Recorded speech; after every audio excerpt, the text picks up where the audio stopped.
I'm back. I'm reunited. Finally. 3.5 months. 3.5 months since I last saw this car. And as you can see, it looks like it's been sat 3.5 months.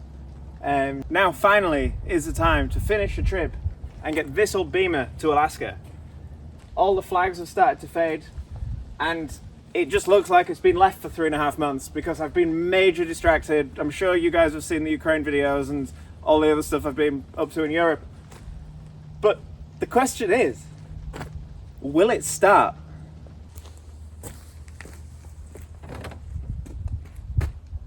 The central locking feels a bit slow.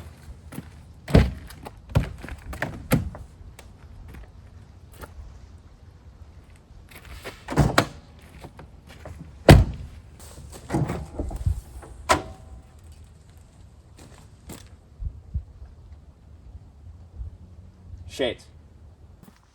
That is something I really didn't want to see.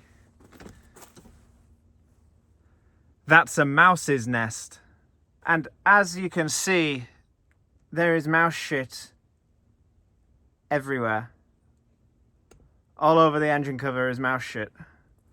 The thing that worries me especially is this is all my soundproofing and this blue towel is in the boot, so they've been in the whole car. Should also check they haven't drank all the oil. Nope, we have oil. Feels like ages since I've been in this car. It really does. And it stayed watertight. There's no mold on the steering wheel or anywhere on the headliner. But the moment of truth. Let's see if it starts.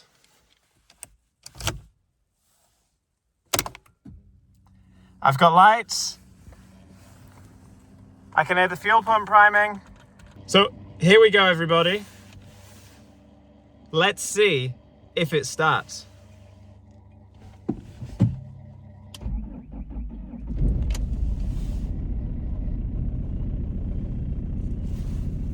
It started!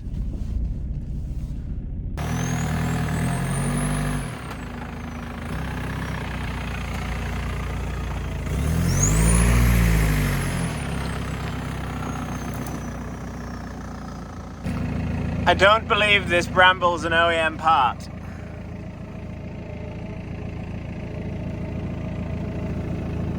Please don't have punctured my tyre.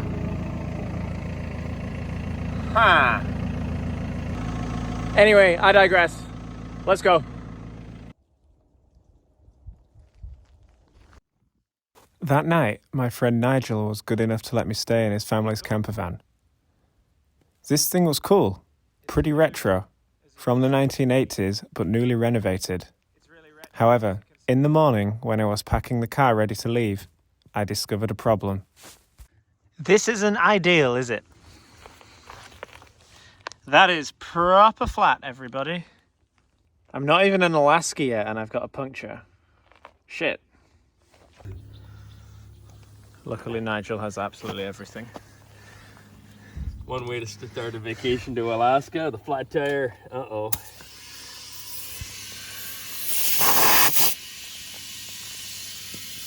Well, it's filling up. After pulling the car into the workshop and getting the wheel off, the problem was very obvious. That's a hole. That's a hole you don't want. Cool. So tire plugs. Nigel is obviously very used to plugging tyres, because only after a few minutes the tyre was plugged and I was ready to get to Alaska.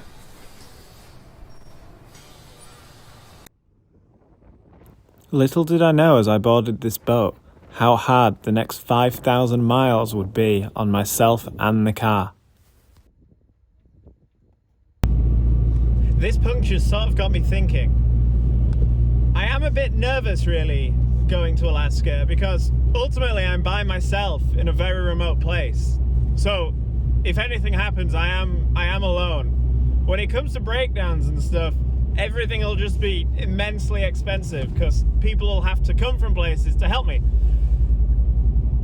And that puncture sort of made the reality of that true, because where I've been on the Sunshine Coast, just west of Vancouver.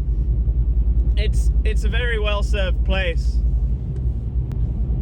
But when I sort of get up north in the next few days, I'm not sure what to expect. I honestly don't know. Right now I'm on fantastic roads. I'm just on dual carriageways everywhere. It's great, but this will soon change, and from what I know, Alaskan roads can be quite gravelly. That evening I arrived in Whistler. I was really pleased that the tyre repair had worked, and it had stayed inflated. Whistler was pretty posh. Of course, it's a ski resort. Even the hostel was really good, one of the best I've stayed in. It was much better than the hostel in Vancouver, as a man literally stole my bed. Hey mate. Dude, are you awake? Why did you take all my stuff from my bed last night and sleep here? No, this was your bed. Yeah, all my bags were on the bed and you took everything off. No, I didn't take Yes, you anything. did. No, Why? no. As you can see, I didn't get very far with it. The next morning, I headed north. This was when things started to get really rural. So I've stopped in this town called Williams Lake. It feels pretty bleak, to be honest, but I think this trip is just going to get even bleaker, so I can't really complain. I've elected to eat at the AV food zone, so let's see what that's like.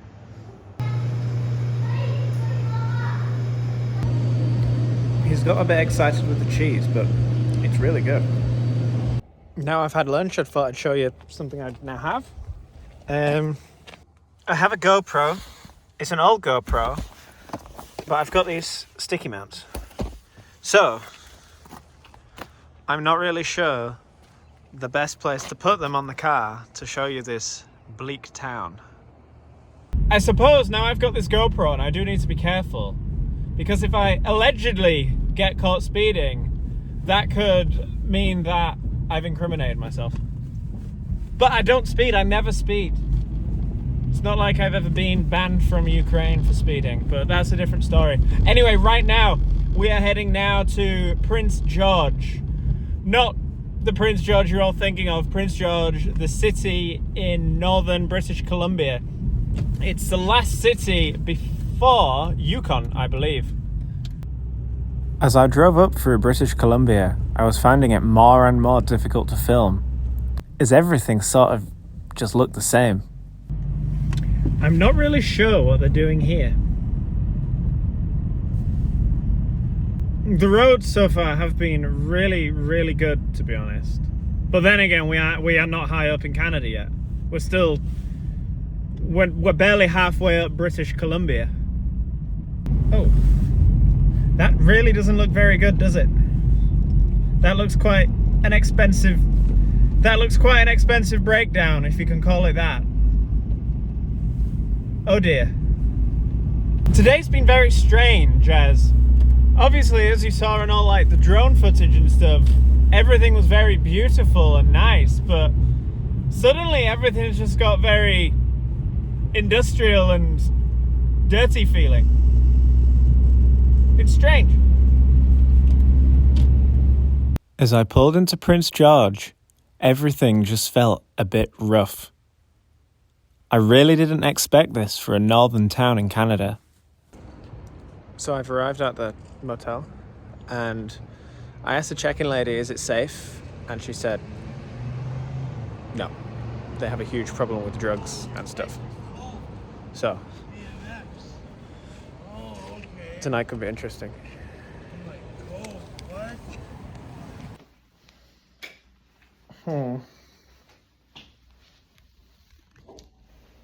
Home for the night. It smells of poo. It was a sorry state of affairs in Prince George.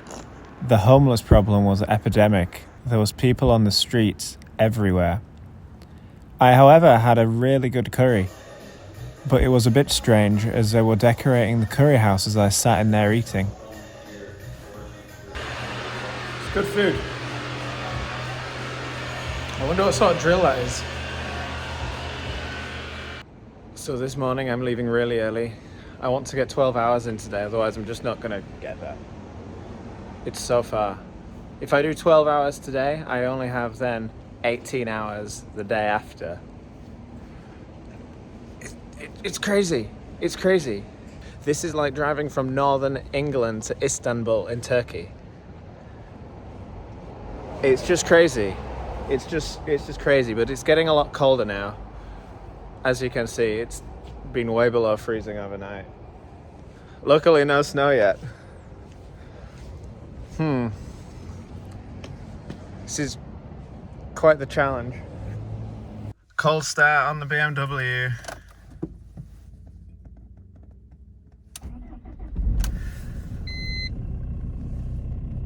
Plus 1.5, apparently. That day, all I did was drive, drive, drive, and drive. It was really, really boring. Especially when I had no phone signal for any of it, so no music. The roads have all got smaller, and everything's feeling a lot more remote. I'm now maybe only seeing one car every 10 miles. It's a bit scary, to be honest. It's an unnerving feeling. Taking a break from driving, and there isn't really much here. There isn't really much anywhere. I don't know where I am. I haven't had phone signal for the last 300 kilometers, and I was stupid enough not to download offline maps on Google. I came across this place, and I thought, oh, I'll stop and have a wee. Maybe it's a good place to sleep because it says there's a motel. But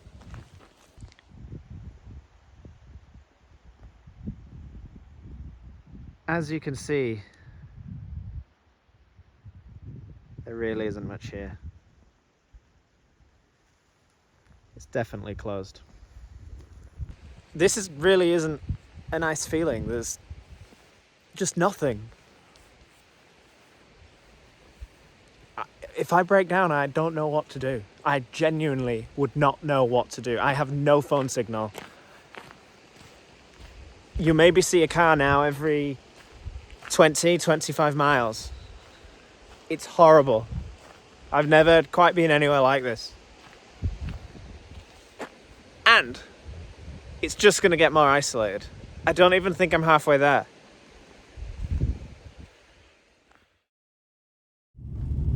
So something is wrong with the car. And it seems to be the passenger rear. Bumps and stuff, it's crazy. So it's something suspension-y, and it sort of fishtails out, hitting a bit of a rivet in the road. So I guess I'm just gonna have to wait and get to my destination and see what it is. I don't know what to do if it's something bad. A few hours later, with really bouncy suspension, I pulled into Dees Lake, a town with a population of 230. So the problem is quite obvious. There we go. My shock absorber has come undone from the bottom of the hub. AKA, the bolt's come out. So I need a new bolt. Which is all very well. Tonight is Saturday night, and the only mechanic shop in 350 kilometers is closed tomorrow. So I'm not really sure what to do, because I can't keep driving it like that, otherwise the spring will snap. Well, the drop link will go first, then the spring will snap, and then I'm up shit creek. But then again, I don't really want to stay here again tomorrow. Just taking a walk around. I don't really want to stay here tomorrow. I want to get to Anchorage.